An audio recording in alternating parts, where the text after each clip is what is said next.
사도신경으로 우리의 신앙을 고백합니다. 나는 전능하신 아버지 하나님, 천지의 창조주를 믿습니다. 나는 그의 유일하신 아들, 우리 주 예수 그리스도를 믿습니다.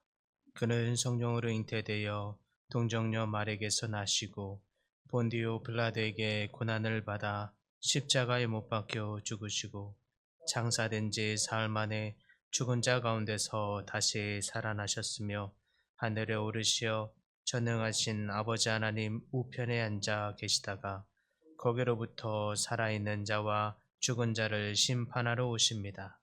나는 성령을 믿으며 거룩한 공교회와 성도의 교제와 죄를 용서받는 것과 몸의 부활과 영생을 믿습니다. 아멘. 찬송가 446장 찬양합니다. 찬송가 446장입니다.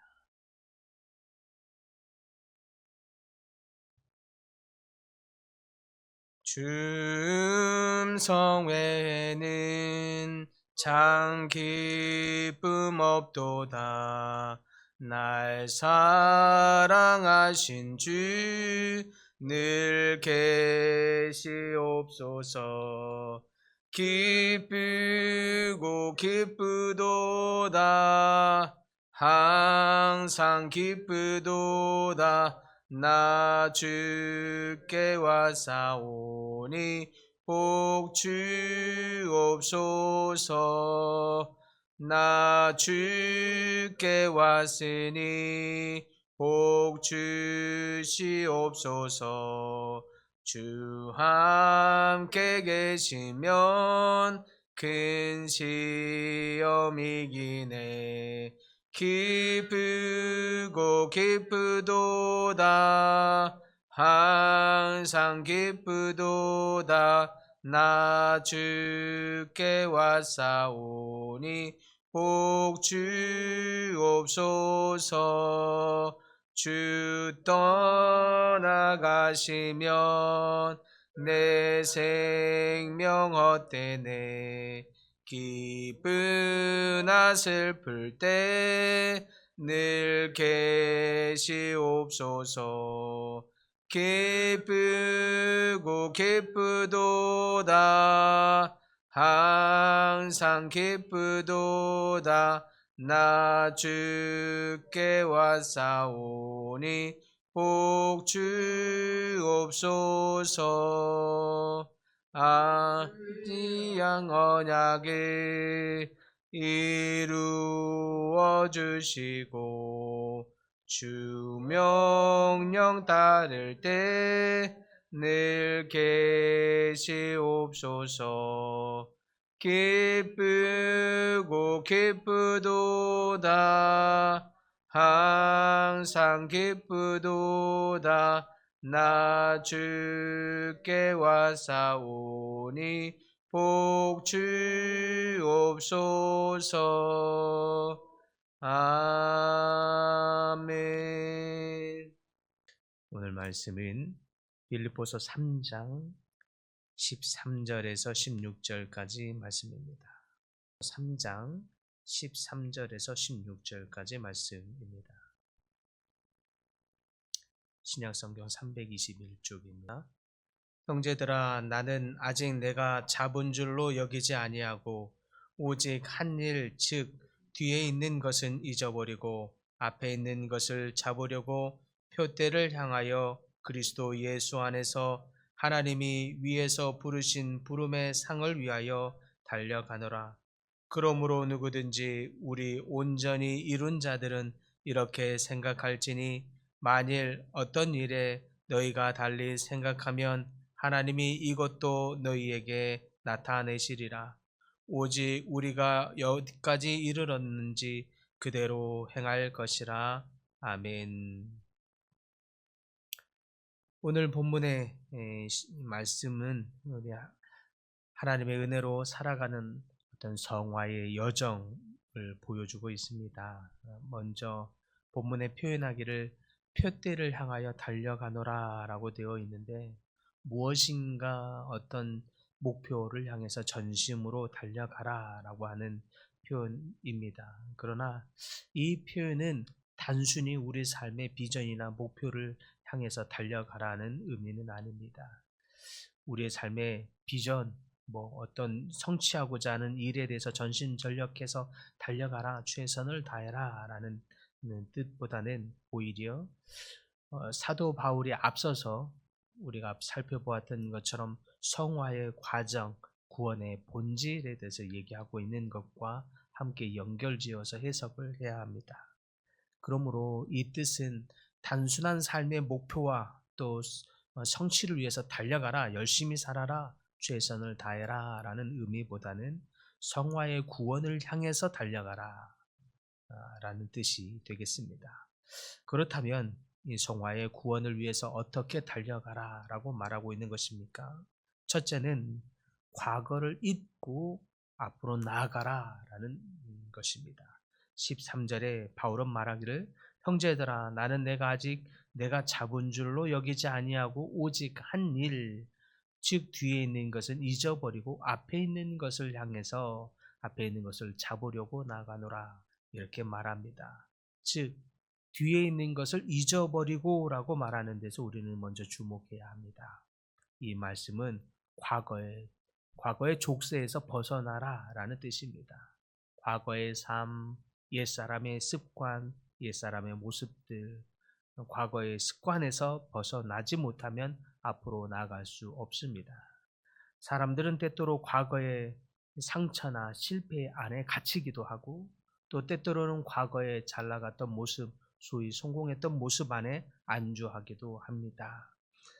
그런데 그래서 항상 말할 때마다 나 때는 이래서 한창 좋았을 때를 얘기하고 회상하고 합니다. 과거에 갇혀 있는 모습이죠. 어떤 말은 그래서 과거에 갇혀서 이런 이야기를 자주 하는 것을 꼰대라고 부를 정도의 말이 있죠. 하물며 성화를 향해서 나아가기 위해서는 더더군다나 이러한 과거의 굴레에서 벗어나야 합니다. 매임에서 벗어나야 합니다. 과거의 옛사람에서 모습에서 벗어나 하나님께서 우리에게 부어주신 새로운 삶의 모습, 앞으로를 향해서 나아가야 합니다. 이는 예수 그리스도의 부르심에 응답하는 삶입니다. 우리는 그 길에서 계속해서 새로워져야 합니다. 바울의 경험에서 알 수 있듯이 그는 자신 누렸던 유대교적인 특권이나 기독교를 파괴하던 과거를 딛고 새로운 길로 나아갔습니다. 마찬가지로 우리의 삶도 그렇게 해야 합니다. 오히려 유대인들이 처음에 기독교를 박해하게 된 이유도 과거의 율법에 매여 있어서 그 과거의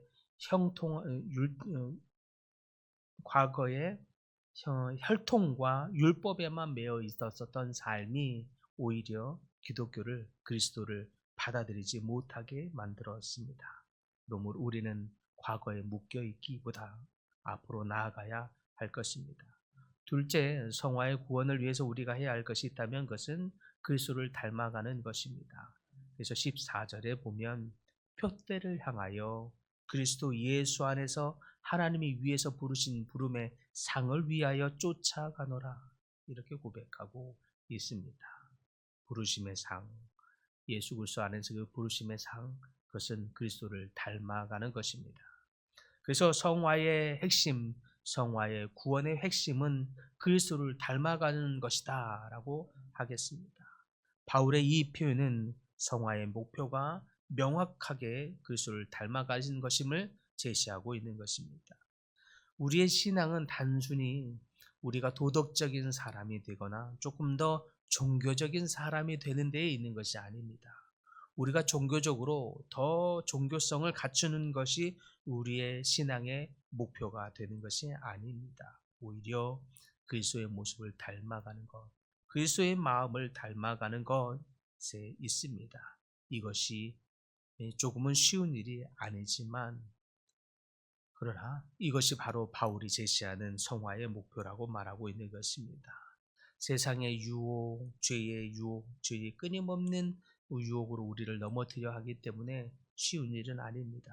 그러나 바울은 오히려 그러므로 그리스도 안에서 부르심의 상을 위해서 쫓아가라라고 얘기하면서 이런 유혹들과 장애물들을 뛰어넘어서 그러므로 우리는 더욱 달려가야 할 것입니다. 열심을 내야 한다는 뜻입니다. 그리스도를 바라보는 일에, 그리스도를 닮아가는 일에 열심을 내시는 여러분들 되기를 바랍니다. 우리가 모든 삶의 순간에서 그리스도의 마음을 배우고 인색함으로나 억지로나 형식적으로가 아니라 그리스도의 행하신 마음을 따라 그리스도의 행하신 모습을 따라 나아갈 때 우리의 내면은 점차 그리스도의 모습으로 또 성령의 마음으로 변화될 것입니다. 그러므로 이것은 이 성화는 단순히 한순간에 은혜 받은 것으로 이루어지는 일이 아니라 끊임없이 은혜를 받고 끊임없이 주님의 모습을 닮아가고 성장하고 변화하는 이 과정을 보내야 한다는 뜻입니다. 우리는 예수 그리스도를 목표로 한 발 한 발 나아가서 그분의 성품을 닮아가는 여정으로 갈 수 있기를 바랍니다. 이러한 여정을 통해서 우리의 성화는 과거를 딛고 과거를 넘어서고 또 점차 우리의 삶에서 그리스도를 닮아가는 모습이 그리스도의 모습이 우리 삶에서 드러나게 될 것입니다. 마지막으로 성화의 구원을 위해서 우리가 달려가야 하는 그것은 성화의 구원을 위해서 우리는 공동체 안에서 연합되어야 합니다. 우리가 기억해야 할 것, 우리가 혼동하지 말아야 할 것은 무엇이냐면 우리가 구원을 얻는 믿음은 극히 개인적입니다. 그러나 개인의 영성의 방향은 극히 공적입니다. 공동체적이라는 뜻입니다. 그래서 바울은 15절과 16절에 그러므로 누구든지 우리 온전히 이룬 자들은 이렇게 생각할지니 라고 말하면서 우리가 어디까지 이르렀든지 하나님이 같은 마음을 품게 하시리라 라고 말합니다. 즉 하나님의 마음 그것은 무엇입니까? 온 인류 모든 인간을 향한 대속의 마음입니다. 주님이 개인주의 안에 갇혀 있으셨으면 죽지 않으셨습니다. 주님이 개인 안에 갇혀 있었으면 개인의 목표에만 갇혀 있었으면 십자가에 매달지 않으셨을 것입니다. 그러나 주님은 온 열방을 향하셨습니다. 그것이 영성의 방향입니다. 그러므로 성화한다, 주님을 닮아간다 라고 하는 것은 개인주의 안에 있는 것이 아닙니다. 개인주의적인 편협된 마음 안에 인색한 마음 안에 있는 것이 아닙니다. 극히 공적이고 공동체적이며 열방을 향한 마음이 이 마음이어야 합니다. 그러므로 성화된 그리스도인들은 주님의 마음을 당하여 주님의 마음을 닮아서 열방을 향한 마음이 있습니다. 그것이 주님을 닮아가는 마음이며 성화의 마음입니다. 그래서 성화는 개인적인 노력으로만 완성되는 것이 아닙니다. 성화의 그리스도인들은 공동체적입니다. 그래서 공동체 안에 있습니다. 공동체 안에서 성장합니다. 공동체의 필요와 어려움을 등한시하지 않습니다. 공동체를 위해서 헌신하고 희생하는 것, 사실 성화의 모습으로 나아가는 반드시 있어지는 특징의 모습이라 하겠습니다. 내가 나의 개인의 생활, 기도 생활에만 머물러 있으면 되지, 내 개인적인 기도 생활만 잘하면 되지, 내 개인적인 예배 생활만 잘하면 되지가 아닙니다. 그것은 초기에 그리스도인에게 있어지는 모습입니다. 그것은 반드시 나의 개인의 구원을 위해서 하나님과의 관계가 잘 맺어져야 합니다. 그러나 성화되는 그리스도인들은 개인의 영성이 반드시 공동체적으로 향합니다. 공동체. 그래서 성령이 임하실 때에 오순절 초대교회에는 서로의 필요를 따라 나눠주며 라는 모습이 바로 이와 같은 영성의 방향을 보여준다 하겠습니다. 사랑하는 성도 여러분, 그러므로 단순히 과거의 잘못과 과거의 옛사람의 모습 안에 갇혀 있지 아니하시기를 바랍니다. 하나님이 주신 목표, 방향성을 기억하시고 성화하시는 여러분들 다 되시기를 간절히 소망합니다. 바울이 예수 그리스도 안에서 부르심의 상을 위해서 달려갔던 것처럼 우리 모두도 이 길의 상을 위하여 달려갈 수 있기를 바랍니다. 그러기 위해서라도 과거의 모습, 과거의 습관, 과거의 인색함, 과거에 행했던 모습에서 떠나서 그리스도의 마음, 그리스도의 모습을 닮아가는 여러분들 다 될 수 있기를 간절히 바랍니다. 성화의 여정을 가는 동안 그것이 쉬운 일이 아니기 때문에 때로는 낙담하고 지칠 때가 있습니다. 그러나 더욱 공동체 안에 거하심으로 공동체 안에서 서로를 일으켜주고 또 격려하고 세워줌으로 모두가 성화의 구원의 깊은 단계까지 나아가시는 영혼의 모든 성도님들 되시기를 간절히 축복합니다. 주님, 우리로 더욱 주님의 모습을 닮아가게 하여 주시옵소서. 과거의 모습에 안주하지 않게 하시고 과거의 습관과 옛사람의 모습에서 떠나서 그리스도의 마음을 닮아가게 하여 주시옵소서. 우리가 구원을 받았다면 주님과의 관계 안에서 믿음으로 말미암아 구원의 확신을 가졌거든 이제는 성화의 구원으로 나가는 하나님의 모든 백성들 되게 하여 주시옵소서. 그래서 개인의 믿음 안에서 머물러 있는 것이 아니라 공동체의 영성에 공동체의 성화의 과정으로 나아감으로 우리의 영성이 열방으로 향하여 나아갈 수 있도록 주님을 닮아갈 수 있도록 은혜 내려 주시옵소서. 여러 가지 질병으로 고통 중에 있는 하나님의 백성들 주님 기억하여 주시옵시고 그들의 삶에 하나님의 역사하심과 일하심으로 만지심으로 치유되고 회복되는 역사가 있게 하시고 특별히 심령의 평강을 얻도록 주님 붙들어 주시옵소서. 여러 가지 기도 제목으로 기도하는 제목들 가운데 주님께서 응답하심으로 말미암아 하나님이 더욱 영광 받는 귀한 시간이 될 수 있도록 주님 붙들어 주시옵소서. 예수님의 이름으로 기도드립니다. 아멘. 하늘에 계신 우리 아버지의 이름을 거룩하게 하시며 아버지의 나라가 오게 하시며 아버지의 뜻이 하늘에서와 같이 땅에서도 이루어지게 하소서. 오늘 우리에게 일용할 양식을 주시고 우리가 우리에게 잘못한 사람을 용서하여 준 것 같이 우리 죄를 용서하여 주시고 우리를 시험에 빠지지 않게 하시고 악에서 구하소서.